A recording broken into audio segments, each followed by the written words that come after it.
चांद आसमान पर उतरता है, एक चांद दिल की ज़मीन पर चलता है। एक चांद बेकरार करता है, एक चांद बेकरार रहता है। एक चांद एतबार करता है, एक चांद इंतज़ार करता है। जी हाँ, ये कार्तिक का चांद है, करवा चौथ का चांद है। इस चांद की जड़ें दिल की गहराई तक फैली हुई हैं, तभी तो इसके निकलने का इंतज़ार सबको है। नमस्कार, मैं हूँ आपके साथ अंकिता थपलियाल। करवा चौथ, कार्तिक मास की चतुर्थी के दिन सभी विवाहित महिलाएं करवा चौथ का व्रत रखती हैं। इस दिन के लिए सभी महिलाएं तैयारियां बहुत पहले से ही शुरू कर देती हैं। मेहंदी लगाती हैं, 16 श्रृंगार करती हैं और फिर करवा चौथ के दिन उपवास करती हैं और रात को चंद्रोदय के बाद चंद्र को अर्घ्य देकर अपना उपवास खोलती हैं। और क्या क्या है करवा चौथ की विशेषताएं, क्या है करवा चौथ का महत्व, आइए जानते हैं। कार्तिक माह की कृष्ण चंद्रोदय व्यापिनी चतुर्थी के दिन किया जाने वाला करक चतुर्थी यानी करवा चौथ का व्रत स्त्रियां अपने अखंड सौभाग्य की कामना और अपने पति की दीर्घायु के लिए रखती है। इस व्रत में शिव, पार्वती, गणेश और चंद्रमा का पूजन किया जाता है। इस शुभ दिवस के उपलक्ष्य पर सुहागन स्त्रियां पति की लंबी आयु की कामना के लिए निर्जला व्रत रखती हैं।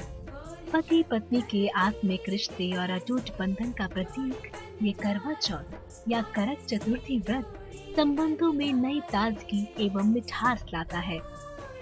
परंपरा के तौर पर यह व्रत पर्व वैसे तो पूरे भारत में मनाया जाता है, परंतु उत्तर मध्य भारत में ये बहुत अधिक उत्साह व शौक से विवाहित स्त्रियों द्वारा अपनाया जाता है। हालांकि भारत में ही कई ऐसे क्षेत्र भी हैं जहां इसे बिल्कुल नहीं मनाया जाता है। भारतीय दर्शन की पौराणिक परंपरा के अनुसार यह पर्व उन स्त्री जातकों के लिए भी बहुत अधिक महत्वपूर्ण है जिनके वैवाहिक संबंध ठीक नहीं चल रहे हैं या जिनके जीवन साथी का स्वास्थ्य ठीक न रहता हो।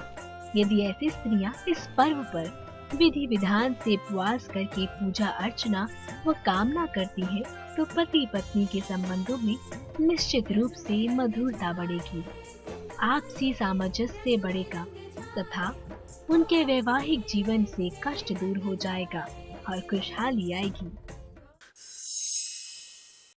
जैसा कि हम सभी जानते हैं कि भारतीय पत्नी की दुनिया अपने पति पर शुरू होती है और अपने पति पर ही समाप्त हो जाती है। तभी तो शायद चांद को इसका प्रतीक माना गया होगा, क्योंकि चांद भी धरती की कक्षा में जिस तरह प्यार और समर्पण से इर्द गिर्द रहता है, उसी तरह भारतीय महिलाएं भी इसको अपना प्रतीक मान लेती हैं तथा करवा चौथ के दिन छलनी से चांद को तथा अपने चांद जैसे पति को देखती है। पर छलनी से ही चांद को और पति को क्यों देखा जाता है, आइए आपको बताते हैं। करवा चौथ पर्व का पौराणिक महत्व धर्म ग्रंथों में प्रतीत होता है। करवा चौथ के व्रत में छलनी से चांद को देखकर व्रत खोलने की परंपरा है।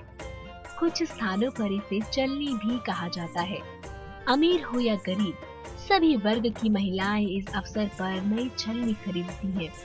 व्रत की शाम छलनी की पूजा करके चांद को देखते हुए प्रार्थना करती है। करवा चौथ में छलनी का प्रयोग किए जाने के पीछे पौराणिक कथा है। एक पतिव्रता स्त्री जिसका नाम वीरवती था, इसने विवाह के पहले साल करवा चौथ का व्रत रखा, लेकिन भूख के कारण इसकी हालत खराब होने लगी।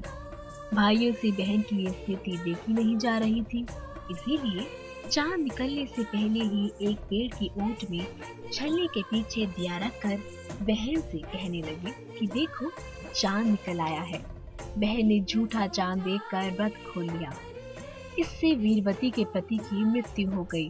वीरवती को जब झूठे चांद को देखकर व्रत खोलने के कारण पति की मृत्यु होने की सूचना मिली, तब वह बहुत दुखी हो गई। वीरवती ने अपने पति के मृत शरीर को सुरक्षित अपने पास रखा और अगले वर्ष करवा चौथ के दिन नियम पूर्वक व्रत रखा, जिससे करवा माता प्रसन्न हुई। वीरवती का मृत पति जीवित हो उठा।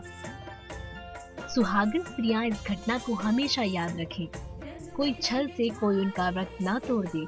इसलिए स्वच्छलनी अपने हाथ में रखकर उगते हुए चांद को देखने की परंपरा शुरू हुई। करवा चौथ में छलनी लेकर चांद को देखना यह भी सिखाता है कि पति व्रत का पालन करते हुए किसी प्रकार का छल उसे प्रतिव्रत से डिगा न सके। जी थारी ओ करवा चौथ।